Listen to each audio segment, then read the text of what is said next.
আসসালামু আলাইকুম রহমতুল্লাহি অবরাকাতুহ। জুমাবারের এই সুন্দর সকালে দেশের এবং প্রবাসের সম্মানিত দর্শক শ্রোতা প্রীতি এবং শুভেচ্ছা জানিয়ে শুরু করছি RTVর আপনাদের প্রিয় অনুষ্ঠান শরীফ থ্রেড টেপ নিবেদিত প্রশ্ন করুন অনুষ্ঠান। সাথে আছি শরীফ বায়েজিদ মাহমুদ। দর্শক শ্রোতা, আজও আপনাদের জিজ্ঞাসার জবাব দেবেন প্রখ্যাত আলেমেদিন শাহ ওয়ালিউল্লাহ। আসসালামু আলাইকুম ওয়া রাহমাতুল্লাহি ওয়া বারাকাতুহু। প্রিয় দর্শক, আপনারা যারা টেলিফোনের মাধ্যমে আমাদের কাছে প্রশ্ন পাঠাতে চান, করতে চান, তারা আপনাদের টিভির ভলিউম কমিয়ে স্ক্রলে দেখানো নাম্বারে অবশ্যই প্রশ্ন করতে পারবেন। SMS এর মাধ্যমে প্রশ্ন পাঠাতে পারেন। PK লিখে স্পেস দিয়ে আপনার নাম লিখে প্রশ্ন লিখে আরেকটি স্পেস দিয়ে পাঠিয়ে দেবেন 4141 নাম্বারে। এছাড়াও ইমেইলের মাধ্যমে pk@rtvbd.tv এই আইডিতে আপনারা মেইলের মাধ্যমেও প্রশ্ন করতে পারেন। আর যারা আজকের পর্বটি যারা মিস করলেন, তারা আগামীতে যে কোনো সময় দেখার জন্য ইউটিউবে পর্ব নম্বর লিখে প্রশ্ন করুন লিখে সার্চ দিলেই অনায়াসে দেখতে পাবেন। মোহতারাম, জুমাবারের এই সুন্দর সকালে আপনাকে অনুষ্ঠানে স্বাগত জানাচ্ছি। কেমন আছেন আপনি? আলহামদুলিল্লাহ। আলহামদুলিল্লাহ। আপনি কেমন আছেন? আলহামদুলিল্লাহ আলা কুল্লি হাল। শুরুতে আমরা একটি মেল নিচ্ছি। পাঠিয়েছেন মাহদি। তিনি দুটি প্রশ্ন করেছেন। প্রথমটি হচ্ছে, আত্মীয়ের হক সম্পর্কে ইসলাম কি বলে? বিশেষ করে সম্পত্তির অংশ বন্টনে বাধ্যবাধকতা আছে কি? একটার উত্তর নিয়ে নিই আমরা, তারপরে। আলহামদুলিল্লাহ ওয়াসসালাতু ওয়াসসালামু আলা রাসূলিল্লাহ ওয়া বা'দ। আত্মীয় এই কথাটার মধ্যেই তিনটি অর্থ রয়েছে। এক নাম্বার, আত্মীয় হয় রক্তের সম্পর্কের ভিত্তিতে। রক্তের সম্পর্ক বাবা, চাচা, মামা, দাদা, খালু, এই যে ফুফু, রক্তের সম্পর্কে ভাই বোন, এটা হলো এক আত্মীয়। আরেকটা আত্মীয় হয় বৈবাহিক সম্পর্কের মাধ্যমে। বৈবাহিক সম্পর্কের মাধ্যমে আত্মীয়তা হয় শ্বশুর শাশুড়ি, ঠিক এমন মানে স্ত্রীর ভাই, স্ত্রীর বোন, শালা শালিকা। আমি শব্দটা নাইবা বললাম, অনেকে এটাকে গালি মনে করেন। যাই হোক, তো বৈবাহিক সম্পর্কের মাধ্যমে এই সম্পর্ক তৈরি হয়। এটাও আত্মীয়তা, এটাও রক্ষা করা বাধ্যতামূলক ফরজ। আর 3 নাম্বার যে বিষয়টা হলো আত্মার আত্মীয়তা। আত্মীয় শব্দের মানেই হলো যে আত্মার সাথে সম্পর্কীয়। তার মানে আত্মার সাথে আত্মার যে বাঁধন, এবং এই যে আত্মীয়তা, এটা হলো বিশ্বাসের মাধ্যমে। এবং বিশ্বাসের এই আত্মীয়তাটা রক্তের সম্পর্ক, বৈবাহিক সম্পর্কের চেয়েও বেশি গুরুত্বপূর্ণ। তবে হ্যাঁ, ইসলাম সবসময়ে আমাদের জন্য বাধ্যতামূলক করেছে রক্তের সম্পর্ক রক্ষা করা, বৈবাহিক সম্পর্কের দ্বারা প্রতিষ্ঠিত আত্মীয়তার সম্পর্ক রক্ষা করা, এবং অবশ্যই আত্মার আত্মীয়তাটাও রক্ষা করা। কিন্তু দুর্ভাগ্যজনক বিষয় হলো, আজকে আমাদের সমাজে আমরা সিরিয়ালি ভুল করে ফেলছি। অনেকেই বন্ধু বান্ধবের এই সম্পর্কটাকে 1 নাম্বারে নিয়ে এসেছি, আর বৈবাহিক সম্পর্ককে 2 নাম্বারে, আর রক্তের সম্পর্ক 3 নাম্বারে নিয়ে এসেছি, বা আরো পরে। আমি এই জন্য আমরা বিনয়ের সাথে সবাইকে অনুরোধ করব, না, রক্তের সম্পর্ক 1 নাম্বার, 2 নাম্বার বৈবাহিক সম্পর্ক। তার মানে এটা কোনোভাবেই সিরিয়াল এই জন্যে বললাম, যদি আমাদের দেশে হারিয়ে যাওয়া গুরুত্বটা যথাযথ ফিরিয়ে দেওয়ার জন্যে। আমরা 1-2 বলে এর মর্যাদার কমতি করছি না। তবে হ্যাঁ, বিশ্বাসের দ্বারা যে সম্পর্ক, আত্মার যে সম্পর্ক, এটাও এতটাই গুরুত্বপূর্ণ। মুহাম্মদুর রাসূলুল্লাহ সাল্লাল্লাহু আলাইহি ওয়াসাল্লাম বলেছেন, যে ব্যক্তি যাকে ভালোবাসে, আল মারউ মাআ মান আহাব্বা, যে যাকে আত্মার আত্মীয় বানায়, তার সাথেই থাকবে দুনিয়ায় যেমন আখিরাতেও তেমন। চমৎকার। জি মোহতারাম, পাশাপাশি অর্থাৎ আপনি পারিবারিক বন্ধনটার ব্যাপারে কিন্তু গুরুত্ব আরোপ করলেন। এবং এটা এত গুরুত্ব, একটা হাদিস শুধু বলতে চাই, বুখারী মুসলিমের হাদিস। লাইনে আছে, একটু নিয়ে নিচ্ছি। দর্শক, আসসালামু আলাইকুম ওয়া রাহমাতুল্লাহ। দর্শক পরিচয় দিয়ে প্রশ্ন করুন। ওয়া আলাইকুম আসসালাম ওয়া রাহমাতুল্লাহ। আমি ফেনী থেকে মোহাম্মদ মাসুম বলছি। জি মাসুম ভাই, প্রশ্ন করুন। যে আমার প্রশ্ন হচ্ছে যে আমাদের ইসলামে তো এখন নতুন নতুন অনেকগুলা দলের আবির্ভাব হচ্ছে, তো এমনই একটা দল হচ্ছে হিজবুত তাওহীদ, যার প্রতিষ্ঠাতা হচ্ছে মোহাম্মদ বায়েজিদ খান পন্নী, এবং আমার এক রিলেটিভ ওই দলটার অনুসারী। তো তাদের মতে তাদের প্রতিষ্ঠাতা মোহাম্মদ বায়েজিদ খান পন্নী হচ্ছেন ইমাম মাহাদি। তো আমি জানি এগুলো একটু ভুয়া কথাবার্তা আমার কাছে মনে হচ্ছে, তারপরে হুজুরের কাছে এই বিষয়ে একটু বিস্তারিত জানতে চাই। আচ্ছা, ধন্যবাদ ভাই আপনাকে। জি, এই বিষয়ে সংক্ষেপে। তো রাসূল সাল্লাল্লাহু তাআলা আলাইহি ওয়াসাল্লাম আমাদের জানিয়েছেন, এটা হাদিসে কুদসি। তার মানে আল্লাহ তাআলার বক্তব্য রাসূল সাল্লাল্লাহু আলাইহি ওয়াসাল্লাম আমাদেরকে তার ভাষায় শুনিয়েছেন। সহিহ মুসলিম এবং বুখারীর হাদিস মুত্তাফাকুন আলাইহি। তা হলো আল্লাহ তাআলা যখন সকল সৃষ্টিকে শেষ করলেন, কামাতির রেহেম, আত্মীয়তার সম্পর্ক উঠে দাঁড়িয়ে আল্লাহকে প্রশ্ন করলো, আল্লাহ তাআলা, আমি আত্মীয়তার সম্পর্ক, রক্ত সম্পর্কের ব্যাপারে তোমার সিদ্ধান্ত কি? আল্লাহ তাআলা বললেন, যে তোমাকে রক্ষা করবে আমি আল্লাহ তাআলা নিজে তার সাথে সম্পর্ক রক্ষা করব। ওয়ামান কাতাক কাতাতুহু, যে তুমি এই রক্তের সম্পর্ককে ছিন্ন করবে আমি স্বয়ং আল্লাহ তার সাথে সম্পর্ক। জি মোহতারাম, আমাদের আগাতে হবে। আরো একজন দর্শক আছে, আমি প্রশ্নটা নিয়ে নিচ্ছি। জি ভাই মাসুম, আপনি আমাদের সাথেই থাকুন। দর্শক আসসালামু আলাইকুম ওয়া রাহমাতুল্লাহ, পরিচয় দিয়ে প্রশ্ন করুন। ওয়ালাইকুম আসসালাম, আমি হাসিনা বলছি উত্তরা থেকে। জি প্রশ্ন করুন। আমার একটা প্রশ্ন স্বপ্ন নিয়ে। কিছুদিন আগে আমি স্বপ্ন দেখেছিলাম যে আমার এক মৃতা ভাগিনী, যে আমার স্বপ্ন যখন দেখি তখন তিনি মৃত ছিলেন। হ্যাঁ, যে উনি আমি রাসূলুল্লাহ সাল্লাল্লাহু আলাইহি ওয়াসাল্লামের মাজারের সামনে, মানে ভিতরে না দরজার কাছে দাঁড়িয়ে উনি খালি একটা তাসবিহ পড়ছেন, সুবহানাল্লাহি ওয়া আলহামদুলিল্লাহি ওয়া লা ইলাহা ইল্লাল্লাহু আল্লাহু আকবার। আর আমি ওনাকে বলছি যে খালা আপনি দরুদ শরীফ পড়েন, দরুদ শরীফ পড়েন। তো আমি জিজ্ঞাসা করছি স্বপ্নের কোনো অর্থ আছে কিনা। আচ্ছা জি, আমি গভীর ঘুমের মধ্যে দেখেছিলাম। আচ্ছা আচ্ছা, ধন্যবাদ বোন, আপনি আমাদের সঙ্গে থাকুন। জি প্রথমে মাসুম সাহেব ফোন করেছিলেন। প্রথম প্রশ্নের কিছু অংশ রয়ে গেছে, ওই যে সম্পদ বন্টনের ব্যাপারে। আসলে সম্পত্তি বন্টন, বিশেষ করে উত্তরাধিকার, একটি হাদিস শুধু বলবো। রাসূল সাল্লাল্লাহু আলাইহি ওয়াসাল্লাম ইরশাদ করেছেন, এটা ইবনে কাসির বর্ণনা করেছেন। রাসূল সাল্লাল্লাহু আলাইহি ওয়াসাল্লাম ইরশাদ করেছেন, এক ব্যক্তি ৭০ বছর পর্যন্ত নামাজ, রোজা, হজ, যাকাত করেছে, অথচ তার মৃত্যুর আগে পরিত্যক্ত সম্পত্তি আল্লাহ তাআলার বলে দেয়া উত্তরাধিকার আইন অনুযায়ী বন্টন নিশ্চিত করে নাই, অর্থাৎ উল্টাপাল্টা করেছে। রাসূল ইরশাদ করেছেন, হতে পারে আল্লাহ তাআলা তাকে জান্নাত দেবেন না। অপরদিকে একটা মানুষ ৭০ বছর পর্যন্ত নামাজ, রোজা, হজ, যাকাত করেনি, কিন্তু মৃত্যুর আগে তার পরিত্যক্ত সম্পত্তি আল্লাহ তাআলার বলে দেয়া উত্তরাধিকার আইন অনুযায়ী বন্টন নিশ্চিত করেছে, হতে পারে এই জন্য আল্লাহ তাকে জান্নাত দিয়ে। জি চমৎকার। জি এবার মাসুম ভাই যেটা বলেছেন, তিনি একটি সংগঠনের নাম বলেছেন, আমরা নাম না নিয়েই বলতে চাই। অনেক সংগঠন হতেই পারে, কিন্তু হ্যাঁ, এগুলোকে কোরআন এবং সুন্নাহ দিয়ে মিলাতে হবে। তো আপনি যে সংগঠনের কথা বলেছেন, আপনি নিজেই তো এর ব্যাপারে সন্দেহ প্রকাশ করেছেন। অনেক বিজ্ঞ আলেম ওলামা তারাও এই ব্যাপারে অনেক সন্দেহ করেন। শুধু তাই না, ইমাম মাহদি এই সংগঠনের প্রতিষ্ঠাতা। মজার ব্যাপার হলো, ওই সংগঠনের প্রতিষ্ঠাতার সাথে আমার পরিচয় ছিল, দেখা হয়েছে কয়েকবার, এবং বিশেষ কারণে তার সাথে আমি কথাও বলেছি। তো আসলে ইমাম মাহদি হওয়ার যে যোগ্যতা, আমার ছোট্ট অভিজ্ঞতায় তার কাছে কিচ্ছুই ছিল না। সুতরাং সে বেঁচে নাই, মারা গেছে, আমরা আর কিছুই বলতে চাই না। সুতরাং এই ব্যাপার নিয়ে আমি বলবো, অনুরোধ করবো মাসুম ভাই, ঝগড়ায় যাবেন না, বিবাদে যাবেন না, কারণ ইসলাম আমাদেরকে ঝগড়া বিবাদ সৃষ্টি করা সমাজে এটা আমাদের মোটেই উচিত হবে না। যে ভ্রান্তিতে আছে আমরা তার জন্য দোয়া করব এবং তাকে সত্য পথ দেখাবো, চেষ্টা করব আমরা আমাদের সাথে। যে আমাদের বোন উত্তরা থেকে যিনি হাসিনা, স্বপ্ন, হ্যাঁ স্বপ্ন, সত্য স্বপ্ন অনেক ভালো সংবাদ নিয়ে আসে। তো আপনি গভীর ঘুমে দেখেছেন রাসূল সাল্লাল্লাহু আলাইহি ওয়াসাল্লাম, আপনি বলেছেন মাজার, এটা আমাদের দেশে ব্যবহার করা হয় একই, বলতে হবে কবরুশ শরীফ, কবর আর শরীফ। রাসূল সাল্লাল্লাহু আলাইহি ওয়াসাল্লামের কবর শরীফের সামনে মসজিদে নববীর আঙ্গিনায় আপনি জিয়ারত করছেন, এবং আপনার খালা তিনি সুবহানাল্লাহ, এই তাসবিহ, আলহামদুলিল্লাহ, ওয়া লা ইলাহা ইল্লাল্লাহ, আল্লাহ, আপনি বলছেন দুরূদ শরীফ পড়তে।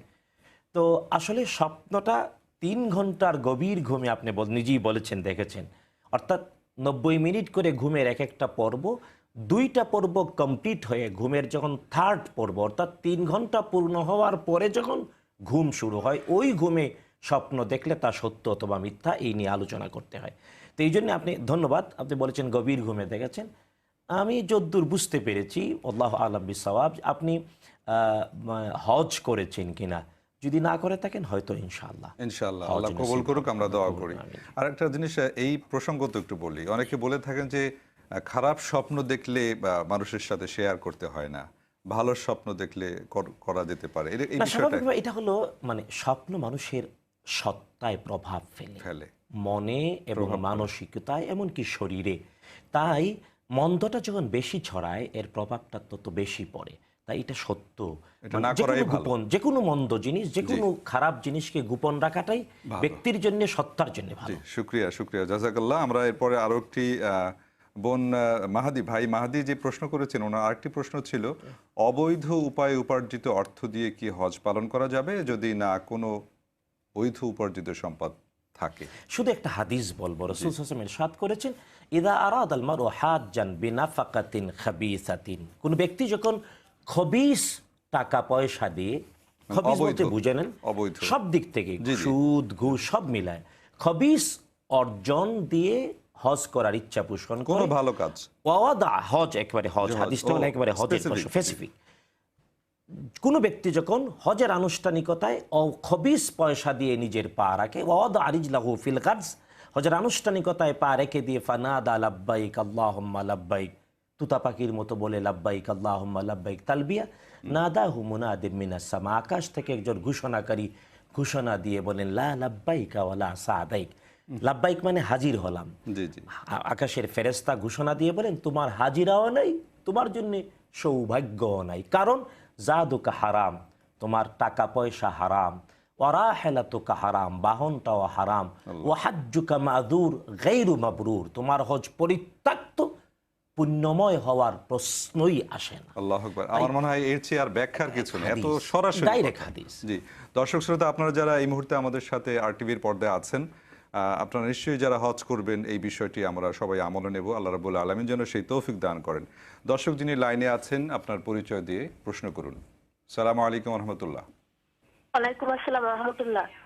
আমার নামাজ সংক্রান্ত দুইটা প্রশ্ন। আমি ঢাকা মোহাম্মদ থেকে খাদিজা বলছিলাম। জি জি, প্রশ্ন করুন। আমার প্রশ্ন দুটো হলো, জোহর এবং আসরে যে নামাজ আমরা পড়ি ইমাম পিছনে, সেটা যে সূরা এবং যে এবং কিরাত কি দুইটাই পড়তে হবে মুক্তাদি যারা আমরা পিছনে দাঁড়াই তাদেরকে? এবং আরেকটা প্রশ্ন হলো, ফজর এবং এশার ওয়াক্তে কমপক্ষে এই দুইটা নামাজের নাকি লম্বা করতে হয়, তো আয়াত পড়তে হবে পক্ষে? আমি এক জায়গায় শুনছি 7টা আয়াত পড়তে হবে, 7 আয়াত, আবার আরেক জায়গায় 19 আয়াত, আসলে সহি কোনটা? আচ্ছা আচ্ছা, ধন্যবাদ বোন, ধন্যবাদ। আপনার প্রশ্ন দুটি আমরা পেয়েছি, আপনি আমাদের সাথে থাকুন। প্রথমত, জোহর এবং আসর মুক্তাদি হয়ে যখন ইমামের পিছনে নামাজ আদায় করবে তখন শুধু সূরাতুল ফাতিহাই পড়বে। ওনার প্রশ্ন ছিল সূরা ফাতিহা ছাড়া অন্য কেরাতের অংশ পড়তে হবে কিনা। না, শুধু সূরাতুল ফাতিহা পড়লেই আর হবে। ফজর এবং তবে ইশার সূরা, প্রসঙ্গত বলতে চাই, যখন একাকী নামাজ পড়বে তখন অবশ্যই প্রথম 2 রাকাতে সূরাতুল ফাতিহার পরে ন্যূনতম 3টি আয়াত, যেমন আর রহমান আল্লামাল কোরআন খালাকাল ইনসান, এই ধরনের সর্বনিম্ন 3টি আয়াত অথবা বড় একটি আয়াত পড়তেই হবে প্রথম 2 রাকাতে। আর শেষের 1 রাকাত হোক অথবা 2 রাকাত হোক, শুধু সূরাতুল ফাতিহা পড়লেই হবে। আর 2 নম্বর প্রশ্ন, ফজর এবং এশার তেলাওয়াতটা লম্বা করতে হয়। হ্যাঁ, এটা রাসূল সাল্লাল্লাহু আলাইহি ওয়াসাল্লামের সুন্নাহ, এটা ফরজ নয়। তবে অবশ্যই পড়তে হবে নামাজে বিশুদ্ধ কেরাত। জি, কেরাতের যদি ভুল হয়, কখনো কখনো অর্থের পরিবর্তন হয়ে শিরক হয়ে যেতে পারে, উলটপালট হয়ে যেতে পারে। তাই আল্লাহ নিজে আদেশ করেছেন, ফাকরাউ মা তায়াসসারা লাকা মিনাল কোরআন, ফাকরাউ মা তায়াসসারা মিন, কোরআন থেকে যা তোমার কাছে সবচেয়ে বেশি বিশুদ্ধ এবং তেলাওয়াতে তুমি যা খুব সহজ মনে করো তাই তেলাওয়াত করো। তাই ফজর এবং ফজর এবং এশায় লম্বা কেরাত পড়বো, এক্ষেত্রে 19টি আয়াত না। দেখুন, রাসূল সাল্লাল্লাহু আলাইহি ওয়াসাল্লাম জুমায় এবং ঈদের নামাজে প্রথম রাকাতে পড়তেন সূরাতুল আলা, এটা হলো 19 আয়াত, আর দ্বিতীয় রাকাতে পড়তেন সূরাতুল গাশিয়া 21 আয়াত। তো জোহরের পরিবর্তে জুমায়, যদিও ইদানিং আমরা অনেক জায়গায় এই সুন্নাহর উপর আমল করা কঠিন হয়ে যায় বিভিন্ন কারণে, তবে রাসূল সাল্লাল্লাহু আলাইহি ওয়াসাল্লাম জুমা এবং ঈদের নামাজে 19 আয়াত এবং 21 আয়াত এভাবে পড়তেন। তবে ফজর এবং এশায় পারলে আরো দীর্ঘ পড়া উচিত। ধন্যবাদ। দর্শক আসসালামু আলাইকুম রহমতুল্লাহ, পরিচয় দিয়ে প্রশ্ন করুন। হ্যালো, আসসালামু আলাইকুম। আমি ডেমরা থেকে সায়েম বলছিলাম। জি সায়েম ভাই, প্রশ্ন করুন। জি, আমার দুইটা প্রশ্ন ছিল। একটা প্রশ্ন হচ্ছে যে বর্তমানে বিভিন্ন ইসলামী অনুষ্ঠানে বা মাহফিলে দাবি করা হয় যে আওলাদে রাসূল আসতেছে বা আওলাদে রাসূল, এই আওলাদে রাসূলের অস্তিত্ব বর্তমানে আছে কি না? আর দ্বিতীয় প্রশ্নটা হচ্ছে, মহানবী সাল্লাল্লাহু আলাইহি ওয়াসাল্লামের জীবদ্দশায় বা খুলাফায়ে রাশিদিনদের সময় বা কোনো সময় কোন যুদ্ধের পর নারী এবং তরুণী বা শিশুদের উপর কোনো যৌন নিপীড়ন কি করা হতো? আচ্ছা, জি ধন্যবাদ ভাই। সায়েম, আপনার দুইটি প্রশ্ন করেছেন। জি মোহতারাম। আসলে আউলাদে রাসূল কথাটা মানে আরবি, আউলাদ মানে হলো ওয়ালাদুন এর বহুবচন, অর্থাৎ সন্তান সন্ততি। আর রসুল মানে মুহাম্মদুর রাসূলুল্লাহ সাল্লাল্লাহু আলাইহি ওয়াসাল্লামকে বোঝানো হয়। দেখুন, স্বাভাবিকভাবে এই পৃথিবীতে আমাদের সাথে প্রচলিত সামাজিক বিজ্ঞান বলে কেবল পুত্র সন্তান থেকে ওয়ালাদ বা বংশধর পরিচিতি লাভ করে। মনে করুন আমি বা আমাদের উদাহরণ দিয়ে শরীফ ভাই, বাইজিৎ ভাই, আমাদের পুত্র সন্তান থেকে আমাদের বংশ হবে। কন্যা আল্লাহ তাআলা আমাদের দিয়েছেন, আমাদের কন্যারা অন্য ঘরে যাবে, ওই বংশ থেকে তার তার সিলসিলা চলবে। সিলসিলা চলতে থাকবে। কিন্তু কন্যা সন্তান থেকে আমরা আমাদের বংশধর দাবি করি না। এটা আমাদের সামাজিক এটা বিজ্ঞানে তাদের সারা রাইট পৃথিবীতেই প্রতিষ্ঠিত। এই প্রচলিত এবং প্রতিষ্ঠিত সমাজ বিজ্ঞানের সংজ্ঞায় মুহাম্মদুর রাসূলুল্লাহ সাল্লাল্লাহু তাআলা আলাইহি ওয়া আলিহি ওয়াসাল্লাম এর আওলাদ পৃথিবীতে কেউ নাই, কারণ তার কোনো পুত্র সন্তান জীবিত ছিলেন না। রাসূল সাল্লাল্লাহু আলাইহি ওয়াসাল্লামের 4 জন কন্যা রাদিয়াল্লাহু আনহুন্না ওয়া আরদাহুন্না এবং 3 জন অথবা 2 জন পুত্র সন্তান ছিলেন। 3 জন অথবা 2 জন। এই 3 জন অথবা 2 জন পুত্র সন্তান রাসূল সাল্লাল্লাহু আলাইহি ওয়াসাল্লামের জীবদ্দশাতেই ইন্তেকাল শিশু অবস্থায়, কৈশোর অবস্থায় ইন্তেকাল করেছেন। তাই রাসূল সাল্লাল্লাহু আলাইহি ওয়াসাল্লামের যেহেতু সরাসরি কোনো পুত্র থেকে বংশ প্রতিষ্ঠিত হয়নি, তাই আওলাদ রাসূল কথাটা এই সমাজ বিজ্ঞানের প্রতিষ্ঠিত সংজ্ঞায় মিলে না। পড়ে না। জি 2 নাম্বার হলো, তবে হ্যাঁ, ধর্মবিশ্বাস অর্থাৎ রাসূল সাল্লাল্লাহু আলাইহি ওয়াসাল্লামের বংশধর বলতে আরেকটা হয় কোরাইশ, যারা আলী রাদিয়াল্লাহু তাআলার বংশধর, জি। রক্তের দিক থেকে তারা রাসূল সাল্লাল্লাহু আলাইহি ওয়াসাল্লামের রক্ত সম্পর্কীয় সেই হতে হিসাবে পারে। হয়তো তারা সেই হিসাবে বংশধর হতে পারে। এটা হলো দ্বিতীয় একটা বিষয়। আর 3 নাম্বার, এটা প্রতিষ্ঠিত রয়েছে পৃথিবীতে, কারণ আলী ইবনে আবি তালিব রাদিয়াল্লাহু তাআলার বংশধররা পৃথিবীতে এখনো টিকে রয়েছে, আছে। আর সবচেয়ে বড় কথা হলো রাসূল সাল্লাল্লাহু আলাইহি ওয়াসাল্লামের বংশধর তারাই হয় যারা রাসূল সাল্লাল্লাহু আলাইহি ওয়াসাল্লামকে বিশ্বাস করে বাস্তব জীবনে তার প্রত্যেকটি সুন্নাহকে আমল করে। জি। এই দিক থেকে আওলাদে রাসূল প্রত্যেকটি মুসলমান। জি মোহতারাম, আমাদের সময় কম। এরপরে উনি আরেকটি প্রশ্ন করেছেন মহানবী সাল্লাল্লাহু আলাইহি ওয়াসাল্লাম এবং খোলাফায়ে রাশেদের পরে যে বিষয়টি। আসলে এই যে নারী, তরুণী অথবা কিশোরী অথবা মেয়েদের উপরে নির্যাতন, বিশ্বাস করেন ইসলামই কেবল এবং মুহাম্মদুর রাসূলুল্লাহ সাল্লাল্লাহু আলাইহি ওয়াসাল্লাম নারীদের মর্যাদা দিয়েছেন এতটাই যে একজন নারী তার জন্য সবসময় একজন পাহারাদার বাধ্যতামূলক করেছেন। বাবার ঘরে থাকলে বাবা, ভাই, বিয়ে হলে স্বামী অথবা পুত্র, এরা হলো তার পাহারাদার।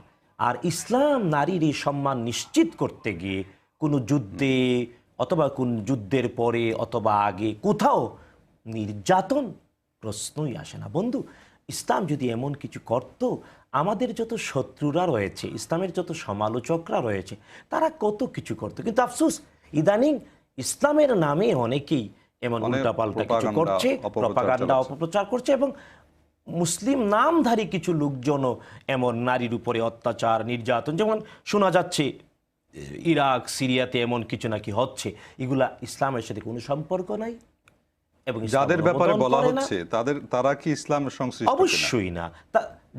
যখন এই কাজটি করছে তখন অবশ্যই সে মুসলিম না, কারণ ইসলাম একজন নারী, সে যেই হোক, তার উপর কোন নির্যাতন, সে বিশ্বাসী হোক কিংবা অবিশ্বাসী হোক, নির্যাতন করতে অনুমোদন করে। জি মাত্র আমরা একদম সময় কম, আরেকটি প্রশ্ন নিচ্ছি এসএমএস এর থেকে। কোন মুসলিম সামাজিক অনুষ্ঠানের শুরুতে কোরআন মাজিদ তেলাওয়াতের পরে গীতা পাঠ করা যাবে কিনা, সংক্ষেপে? না, ব্যাপার হলো যদি ওই অনুষ্ঠানে গীতায় বিশ্বাসী লোকজন থাকে, ত্রিপিটকের বিশ্বাসী লোকজন থাকে, তো গীতা পাঠ করবে, ত্রিপিটক পাঠ করবে, কোনো অসুবিধাই নাই। বরং এই পাঠের মধ্যেও কোরআনের পাঠ বিজয়ী হবে। কারণ আমি একটা স্মৃতি বলি, আমরা যখন আল আজহারে পড়তে গিয়েছিলাম, তখন আল আজহারে মানে আকাশের সকল ধর্মের সাথে মানে ওই যে মানে আল হেওয়ার মানে সংলাপ বিষয়ক একটা আন্তর্জাতিক সংস্থা রয়েছে। এটার যিনি প্রধান, ইন্টারফেথ ডায়ালগের যিনি প্রধান, শেখ ফৌজি জিফজাব, তিনি তার একটা স্মৃতি বলেছিলেন, একবার রোমে বিভিন্ন ধর্মের এক কনফারেন্স হলো। ওখানে বিতর্ক হওয়ার আগে প্রস্তাব হলো যে প্রত্যেক ধর্মের ধর্মগ্রন্থ পাঠ করা হোক। তো প্রত্যেক ধর্মের ধর্মগ্রন্থ পাঠ করা হলো, মানুষের কোনো অনুভূতি দেখা, কিন্তু যখন কোরআনের তেলাওয়াত হলো, বিশ্বাসী যেমন অবিশ্বাসীও তেমন কাঁদলো, তার আত্মায় দুলা লাগলো, বিশ্বাস নড়ে উঠল, প্রতিষ্ঠিত হলো কোরআনই কোরআন, কারণ আল্লাহর কালাম। মানে সবশেষে তেলাওয়াত হয়েছিল কোরআন। এটা আসলে একটা মজার বিষয় জানা, ব্যাপার হলো কারণ যে- আমরা কিন্তু বাংলাদেশে করি যে কোরআন দিয়ে শুরু করি। না, ব্যাপার আপনার হলো এই যে- বিষয়টা জি আমাদের অন্য চিন্তার খোরাক জোগালো। জি মোহতারাম। তো আসলে যে কোনো ধর্মকে আমরা সম্মান করি, জি জি আমরা প্রত্যেকটি ধর্মকে স্ব স্ব অবস্থানে মর্যাদায় থাকুক, জি, জি। তবে ইসলাম সত্য এই কথাটাও বলতে চাই। জি জি মোহতারাম, ধন্যবাদ, অসংখ্য ধন্যবাদ। আজকে আমাদের অনেক প্রশ্ন ছিল, SMS মেইল ছিল, কিন্তু সময় বলছে আজকে রাতে সময় নেই। আপনাকে অসংখ্য ধন্যবাদ। জাযাকুমুল্লাহু খায়রান। দর্শক শ্রোতা যারা আপনারা এতক্ষণ আমাদের সাথে ছিলেন, আপনাদেরকে ধন্যবাদ জানাচ্ছি। ধন্যবাদ জানাচ্ছি যারা অনেক চেষ্টা করেও টেলিফোনের লাইনটি পাননি। আপনাদের জন্য আমরা দোয়া করি যাতে আগামী পর্বে, অর্থাৎ আগামী সপ্তাহের বৃহস্পতিবার অথবা শুক্রবার আপনারা পেয়ে যাবেন ইনশাল্লাহ। দোয়া করি আপনারা যে যেখানে আছেন সবাই ভালো থাকুন, সুস্থ থাকুন, থাকুন নিরাপদে। আসসালামু আলাইকুম ওয়া রাহমাতুল্লাহি ওয়া বারাকাতুহু।